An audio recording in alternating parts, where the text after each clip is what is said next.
নারোয়া বাজার যাব, কয় টাকা ভাড়া লাগবে? 10 টাকা ভাড়া। একটা খাম দেখতে পাচ্ছেন, মধ্যে যা আছে এটা নিয়ে নারোয়া বাজার নামিয়ে দিয়ে আসতে হবে। ও সব কামের ভিতর নেই, অন্য লোক দেন। নারোয়ার ভাড়া কয় টাকা? 10 টাকা। এই খামের মধ্যে যা আছে এটা নিয়ে আমাকে নারোয়া বাজার নামিয়ে দিয়ে আসতে হবে, যাবেন?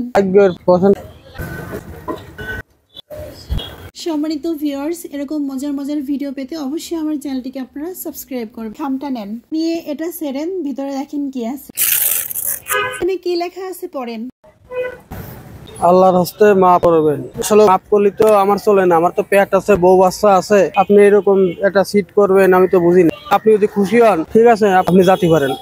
এই যে ভাইয়া, দাঁড়ান দাঁড়ান দাঁড়ান দাঁড়ান, আমি আপনার মন পরীক্ষা করলাম, বুঝছেন? আপনার ভাগ্যের উপর বিশ্বাস দেখে আমি অবাক। নেন, আপনার ভাড়া নেন, আপনি পুরোটাই রেখে দেন। আমি আসলে বুঝতে পারি না। আপনি কি খুশি হয়েছেন? হ্যাঁ খুশি। আল্লাহ আপনাকে ভালো করুক। আসসালামু আলাইকুম। ওয়ালাইকুম আসসালাম।